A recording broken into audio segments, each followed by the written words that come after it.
Buenos días, somos el grupo A. Hola youtubers, ¿cómo están? Estamos conformados por Sofía Mancipe, María Castro, Esteban Olaya, Gabriel Barragán, Juana Roca y Sara Talara. En el estudio de los materiales, el ensayo de tensión es clave para conocer cómo un material reacciona a una carga creciente. Este ensayo proporciona datos importantes como lo son el módulo de Young, esfuerzo máximo, límite elástico, ductilidad y resistencia a la rotura. En el laboratorio se sometió una varilla metálica a una carga de tracción hasta provocar su falla. Se usaron los datos de fuerza y elongación para crear curvas de esfuerzo y deformación y así comparar con valores teóricos, lo que ayuda a entender el comportamiento de los materiales bajo cargas.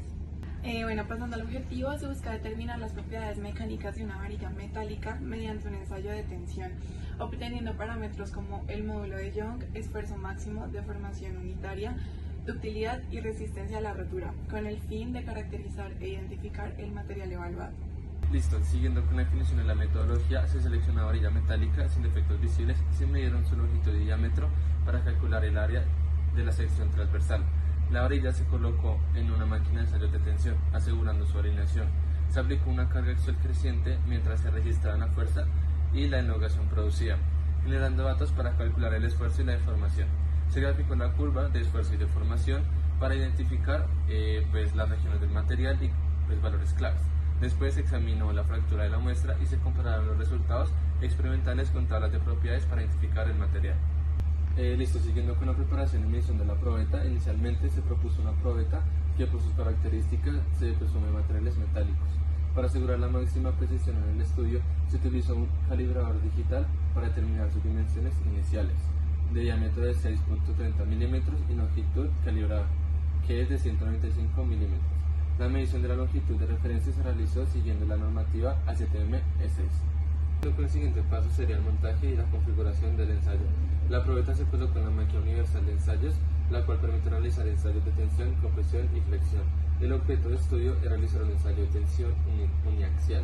En este ensayo es fundamental para determinar las propiedades mecánicas del material en una carga de tracción.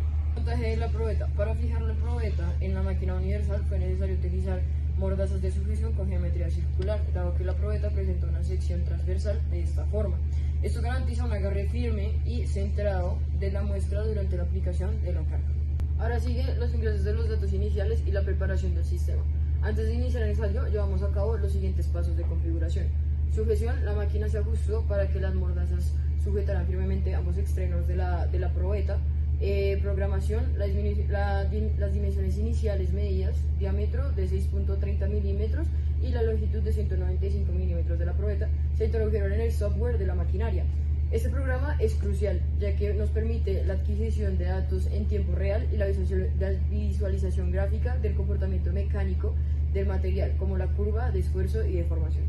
Una vez finalizado el ensayo de tensión, se procede a la etapa del análisis investigativo. El objetivo principal es la caracterización completa del material de estudio, que va a incluir el cálculo de las propiedades mecánicas, que es el límite elástico, el esfuerzo máximo, el alargamiento de rotura, etc., y la interpretación de la curva de esfuerzo de formación. La elaboración del informe está detallado, que considera todos los datos, los resultados y las conclusiones obtenidas. En la presentación se puede ver los datos adquiridos y el proceso que se llevó a cabo en los datos de Excel. Luego que hicimos ambas gráficas, el ensayo nos mostró que es exactamente el mismo comportamiento mecánico. Una región elástica lineal inicial, un pico de esfuerzo de marca de excedencia y un alargamiento de fluencia donde el esfuerzo se mantiene casi constante hacia el aumento de deformación y finalmente una caída brusca asociada a la fractura. Las ligeras diferencias visuales entre ambas curvas se deben al modo de graficarlas, no como a los datos. En esencia, ambas representan la forma coherente y equivalente de las respuestas al material bajo carga. Bueno, seguimos con la interpretación de datos. El primero que cogimos fue el módulo de Young. El módulo de Young representa la rapidez del material. En teoría, los aceros tienen el valor alrededor de 200 gigapascales, mientras que el valor reportado es de 1347 gigapascales, lo cual es extremadamente bajo como al valor que nos debe dar. Este valor no corresponde al material, sino un problema en los datos. Específicamente, puede ser por la curva de esfuerzo de deformación, que tiene un offset negativo a la deformación. La otra probabilidad fue que la deformación se tuvo directamente en porcentajes, pero el software no estaba bien calibrado o que la pendiente resultante se había afectado.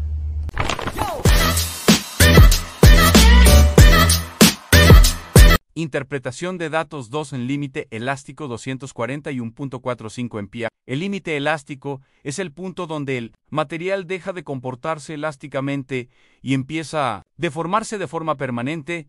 El valor está dentro del rango típico de aceros al carbono de bajo carbono 2302660 MPa no corresponde a aluminio, que suele tener límites de 30 a 150 MPa en resistencia última. 275.586 MPa es el punto más alto de la curva, donde el material alcanza su máxima capacidad de carga.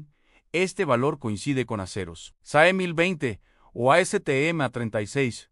La diferencia entre el límite elástico y resistencia última es pequeña, lo cual es típico del acero dúctil de bajo carbono. Resistencia final o punto de rotura: 205.133 megapascales. Corresponde al último valor de esfuerzo válido antes de que la probeta pierda estabilidad por estricción. Es menor que la resistencia última, como es normal. La caída refleja el inicio de la estricción, que precede la ruptura en materiales dúctiles 5. Punto de rotura reportado: 6.58 megapascales. Se calculó usando el último dato del software. Ese valor no es el esfuerzo real en la ruptura. Es simplemente el último registro antes de que la máquina dejara de medir correctamente. Carga cae a casi cero. No debe usarse para caracterizar el material. Ductilidad: 72,546%. La ductilidad es la capacidad del material de deformarse antes de romperse. Un 72% es muy alto, pero totalmente coherente con aceros de bajo carbono muy dúctiles. Es superior a los valores típicos del aluminio: 5 a 20% en aleaciones, 30 a 40% en aluminio puro. Módulo de resiliencia: 103.03 megapascales. Es la energía que el material puede almacenar en la región elástica antes de empezar a deformarse plásticamente. Es un valor coherente con un acero que soporta cargas variables moderadas. Se calculó usando la zona elástica idealizada como un triángulo, método aproximado. Pasar con los resultados, acá podemos ver recopilado todos los resultados que obtuvimos del laboratorio, todos con sus respectivas unidades de medida. Dentro de ellos podemos ver el módulo de Young, el límite elástico, la resistencia máxima, la resistencia final, el punto de rotura, la ductilidad y el módulo de resiliencia. Bueno, ya después de ver los resultados, hagamos un análisis de ellos. El comportamiento mecánico obtenido coincide con el de un acero de bajo carbono, ya que el límite elástico y la resistencia máxima caen justo a los rangos los cuales son típicos de aceros estructurales, más no aluminios, los cuales presentan un valor mucho menor. Aparte de esto, también podemos decir que la ductilidad ha tenido unos valores los cuales son muy altos y los cuales son característicos de aceros dúctiles, mientras que el aluminio rara vez alcanza deformaciones tan grandes. Con esto podemos decir que, teniendo en cuenta la forma de la curva de esfuerzo, la deformación, la zona elástica la cual está bien definida, el punto cercano a afluencia, la amplia zona plástica y la estricción de la fractura, la estricción antes de la fractura, coincide con el comportamiento clásico del acero. Ambas gráficas del ensayo muestran el mismo patrón, confirmando que la respuesta mecánica es la de un acero más no una aleación de aluminio.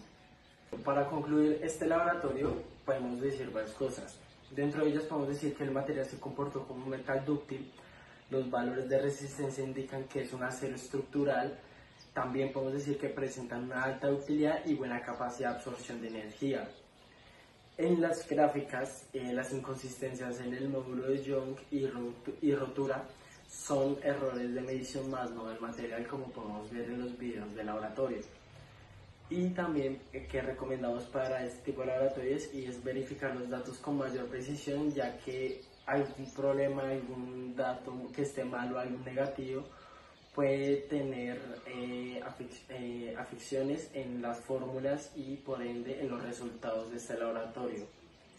Muchas gracias, esa fue nuestra presentación sobre el informe laboratorio.